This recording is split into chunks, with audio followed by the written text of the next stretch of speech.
الحمد لله رب العالمين، والصلاة والسلام على سيد المرسلين.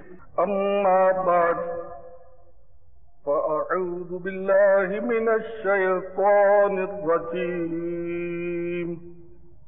بسم الله الرحمن الرحيم. الصلاة والسلام عليك يا رسول الله وعلى آلك وصحابك يا حبيب الله. الصلاة والسلام عليك يا نبي الله وعلى آلك وصحابك يا نور الله.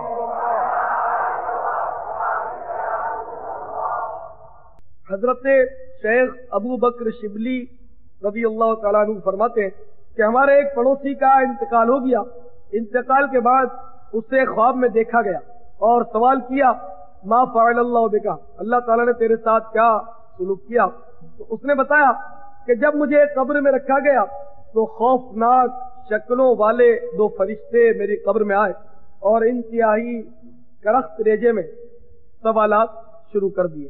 مجھ پر دہشت طاری ہو گئی، زبان میری بند ہوئی، جواب مجھ سے بند نہ پڑ رہا تھا. میں اپنے تئیں سوچنے لگا کہیں ایسا تو نہیں کہ میرا خاتمہ کفر پر ہو گیا ہو. کہ کیا دیکھتا ہوں کہ ایک حسین و جمیل شخص خوشبوؤں سے معطر ہو رہا ہے، وہ میری قبر میں داخل ہوا اور اس نے مجھے منکر نکیر کے سوالات کے جوابات سکھا دیے اور میں نے جوابات دے دیے. قبر میں امن ہو گیا. میں نے اپنے اس محسن کا ہاتھ پکڑا، شکریہ ادا کیا کہ اللہ تجھ پر رحم فرمائے. تو کون ہے جو اس کس مرسی کے وقت، اس بے کسی کے وقت میری مدد کے لیے پہنچا؟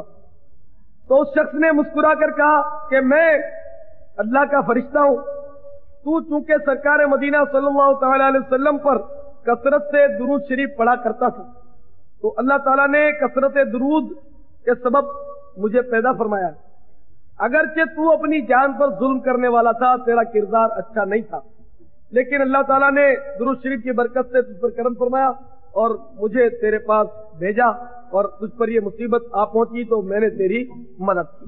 اللہم صلی وسلم وبارک علی سیدنا و مولانا محمد النبی الامی الحبیب العیب العالی القدر العظیم الجاہ وعلی آلہ وصحبہ وسلم صلاۃ و سلاما علیکہ یا سیدی یا سیدی یا سیدی یا رسول اللہ. تو میرے پیارے اسلامی بھائیو، درود پاک پڑھنا یہ انتہائی اجر و ثواب کا موجب ہے. اس کی بے شمار دنیا میں اور آخرت میں برکتیں ہیں. دنیاوی مصائب اور آلام درود شریف کی برکت سے دور ہوتے ہیں، حاجات پوری ہوتی ہیں، بیماریوں سے شفا ملتی ہے اور گناہوں سے بھی نجات ملتی ہے.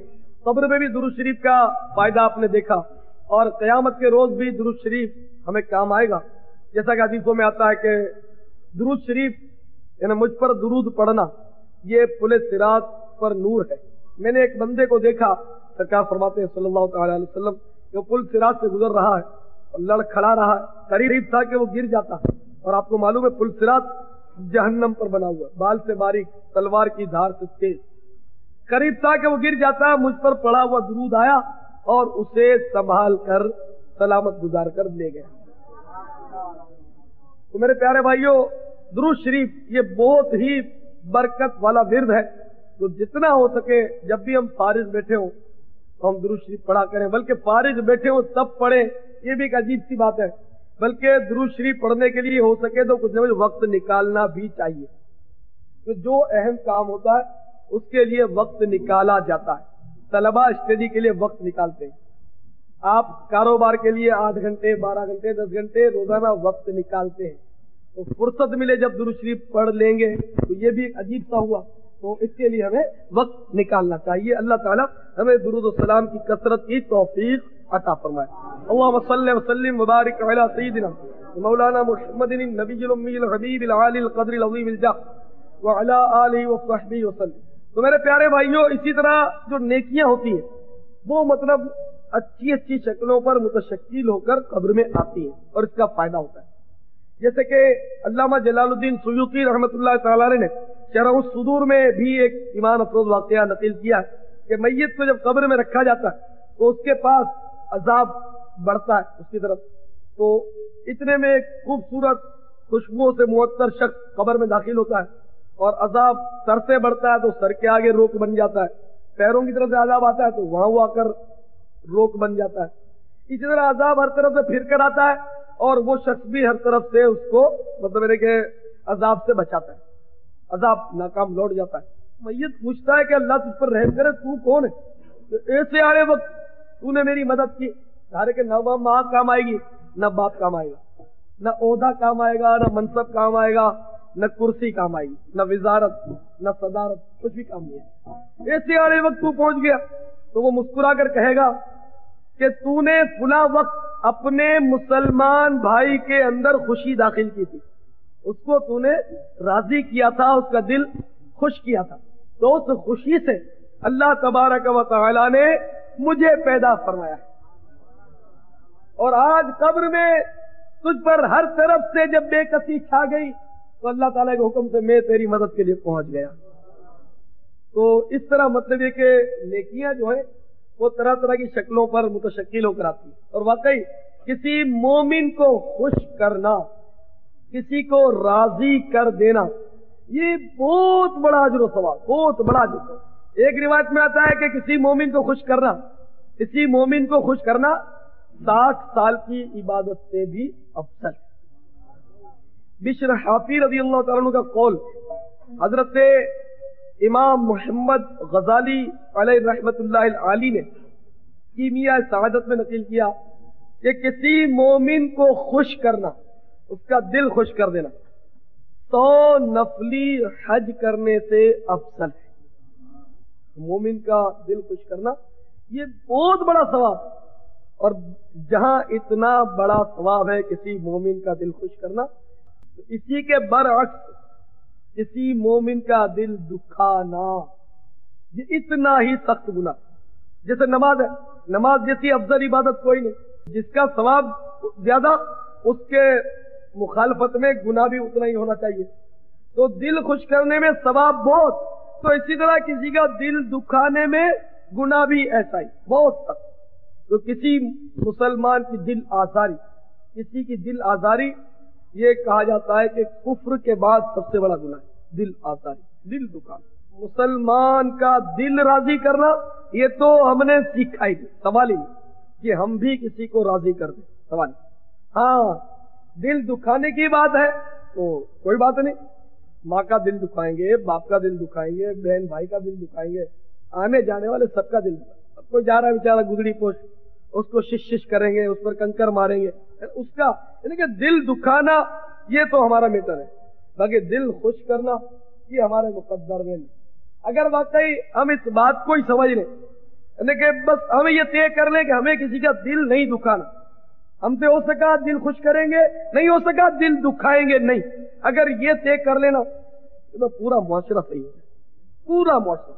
اب آج کل بد نصیبی ہماری دیکھیے، آئے دن یہ ہنگامے ہوتے ہیں، اب ہو کیا رہتا، مسلمان ہی تو لڑ رہے، گورے کو کالے پر فضیلت نہیں، عربی کو عجمی پر فضیلت نہیں، لیکن اب ہمارے یہاں تماشا بڑا دل بھی کتنا ہم دکھا رہے ہیں، توبہ توبہ۔ تو اس کی دکان تو اس محلے میں نہیں، وہ تو باہر سے لڑنے آئے، وہ ہتھیار لے کر اسلحہ لے کر آئے، آپ کی دکان ہے، آپ کی دکان نشانہ بنے گی، یہ پتھرا ہو رہا ہے، دکان آپ کی جل گئی ہے، مکان چل رہے ہیں، بندے جلائے جا رہے ہیں، عقل کام نہیں کرتی کہ مسلمان بھی ایسا کر سکتا ہے۔ جمشید روڈ کے علاقے میں ایک دل ہلا دینے والا واقعہ، عجیب مطلب اس کے ساتھ سلوک کیا گیا، یعنی اس کو سر کے بالوں سے پکڑ لیا گیا اس نوجوان کو بیچارے کو، اور اس نے جب چیخ ماری ہائے چھوڑ دو، منہ کھل گیا تو نالی ڈال دی منہ میں اور تھوڑا دبا دیا، گولی منہ کے اندر چلائی۔ سمجھ نہیں آتا مسلمان بھی ایسا کر سکتا ہے، پتہ نہیں کیا ہو رہا ہے، مسلمانوں کیا ہو گیا پتہ نہیں کیا ہوگا۔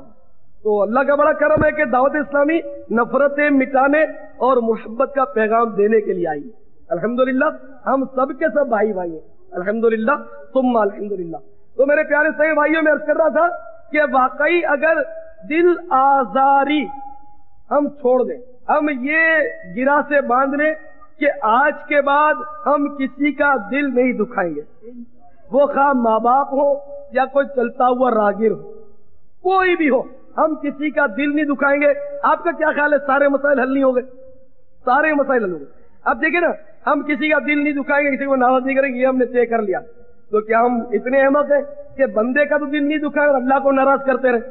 یہ تو ہو ہی نہیں سکتا. جب یہ طے کر لیا کہ ہم کسی کو ناراض نہیں کریں گے، کسی کی دل آزاری نہیں کریں گے، تو نماز تو پہلے پڑھیں گے کہ صاحب نماز نہیں پڑھیں گے تو اللہ ناراض ہو جائے گا. اللہ کو ناراض نہیں. اچھا پھر سنتوں کی بات، تو سنتوں کو اگر ہم چھوڑتے ہیں تو سرکار ناراض ہو رہے ہیں. تو ایک بندے کی تو دل آزاری کا ہم خیال کریں، عام انسان کی، اور ہمارے آقا کو ہم رنج پہنچاتے رہیں. تو اگر یہ ہم گرہ میں باندھ لیں، کسی کی دل آزاری نہیں کریں گے، تو سارا معاشرہ صحیح ہو جاتا ہے. سارا معاشرہ صحیح. چور، کوئی چور ہے اور یہ طے کر لیا کہ صاحب کسی کا دل نہیں دکھانا، تو چوری سے توبہ کرنی پڑے گی کہ چور تو دکھاتا ہی دل ہے کسی کا. چوری جب کرتا ہے اگلے کا دل دکھتا ہے. اسی طرح صاحب پولیس وہ بھی طے کر لے کہ میں کسی کا دل نہیں دکھاؤں گا. وہ پتا ہے کہ رشوت لینے سے اگلے کا دل تو دکھنا ہی دکھنا ہے. تو اس طرح مطلب ہے کہ جو بھی محکمہ، جتنے بھی سرکاری محکمے ہیں، نجی محکمے، جہاں کہیں سے آپ وابستہ ہیں، آپ زمیندار ہیں، چلیے صاحب آپ نے طے کر لیا کہ میں کسی کا دل نہیں دکھاؤں گا، تو آپ کے ماتحت جو کسان کام کر رہے ہیں، جو مزدور کام کر رہے ہیں، تو یہ کہ دل نہیں دکھانا، تو کسانوں پر جو ظلم ہو رہا ہے وہ آپ نے بند کرنا پڑے گا. کیا کسان نے سوچا کہ میں بھی دل نہیں دکھاؤں گا، تو زمیندار کی جو چوری کسان کرتا ہے وہ بھی سب کو پتا ہوتا ہے. دونوں ہی طرف سے تالی دعا سے بچتی ہے. ہر جگہ مطلب ہے کہ بربادی اور آفت ہے. تو ہر ایک اگر سوچ لے تو معاشرہ صحیح ہو جائے. اچھا مثلا ماں اور بیٹا، بیٹے نے طے کر لیا کہ میں ماں کا دل نہیں دکھاؤں گا، اور ماں نے یہ طے کر لیا کہ میں بیٹے کا دل نہیں دکھاؤں گی. دونوں ہی طرف سے ہوگا نا، تو یہاں بھی صلح ہو جائے گی. مثلا ماں کہتی ہے کہ بیٹا تو رات کو بہت دیر سے آتا ہے، 1-1 بجے تک تو کیا کرتا ہے، تو جلدی آ جائے گا. تو آپ سوچ لے کہ ہاں یار ماں کا دل دکھتا ہے، تو اب میں ہوٹلوں میں نہیں بیٹھوں گا، اب میں گپے نہیں لڑاؤں گا، میں 10 بجے عشاء پڑھ کر قرآن شریف پڑھنا، تلاوت کرنا، سیکھنا سکھانا جو بھی ہے 10-10:30 بجے چلا جاؤں گا. ماں خوش ہو جائے گی. ٹھیک ہے نا. اسی طرح کہ اس میں رعایت کرنی پڑے گی، کیونکہ معاملہ دونوں طرف سے ہی گڑبڑ ہے. اب مثال کے طور پر پچھلی سے پچھلی جمعرات والدین کے حقوق پر گلزار حبیب میں نے بیان کیا. اگر آپ کو مل جائے آپ ضرور سنیں، چلو بڑی معلومات ہوں گی آپ کو. تو ایک لڑکے نے مجھے بتایا، نوجوان ہے بیچارہ، نئی شادی ہوئی، 4-5 مہینے کا اس کا اتنا سا مدینے کا منا ہے، اتنا سا 4-5 مہینے. اس نے مجھے بتایا کہ آپ کے بیان سے متاثر ہو کر میں اپنی امی کے پاس امی کو راضی کرنے گیا کہ ماں تو مجھے معاف کر دے. تو میری ماں نے کہا کہ ایک شرط پر معاف کروں گی. ایمان سے سچا واقعہ عرض کر رہا ہوں، کوئی لطیفہ نہیں سنا رہا. میری ماں نے کہا کہ ایک شرط پر تجھے معاف کروں گی. تو وہ کیا؟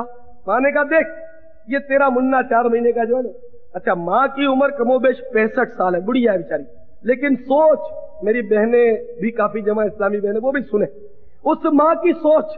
اس ماں نے کہا بیٹا ایک شرط پر تجھے معاف کروں گی، اور وہ شرط یہ ہے کہ جب تیرا منا بڑا ہو جائے، جب تیرا منا بڑا ہو جائے اور وہ کہے کہ مجھے ٹی وی دیکھنے دو، تو منہ کو منع مت کرنا، اس شرط پر تجھے معاف کرتی ہوں.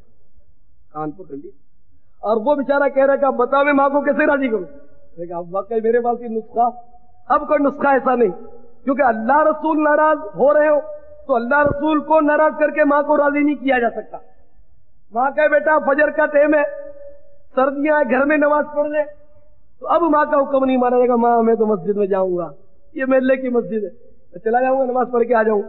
ہاں نماز پڑھ کے بیٹے جلدی آ جا تو پھر جانا ہے، لیکن ماں کے بیٹے گھر میں پڑھ لے تو پھر یہاں حکم ماں کا نہیں مانا جائے گا. ٹھیک ہے نا. تو اس طرح مطلب ہے کہ دونوں ہی طرف. اب پہلے کی مائیں بھی کیا مائیں ہوتی، ایمان سے مطلب حیرت ہوتی. اور آج کل کی مائیں اور پہلے کی مائیں، اللہ اکبر.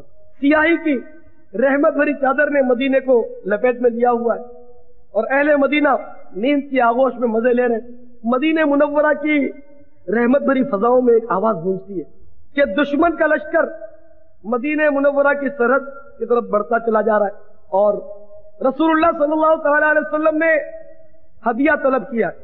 ہر ماں کو یہ حکم دیا ہے کہ اپنے نوجوان بیٹوں کو جنت کا دولہا بنا کر سرکار کے قدموں تک پہنچا دے. یہ آواز مدینے کی میٹھی میٹھی فضاؤں میں گونجتی ہوئی ایک بیوہ کی جھوپڑی سے ٹکراتی ہے. بیوہ سوئی ہے، ایک 5 یا 6 سال کا منا، مدینے کا ہی منا، وہ تو واقعی مدینے کا تھا.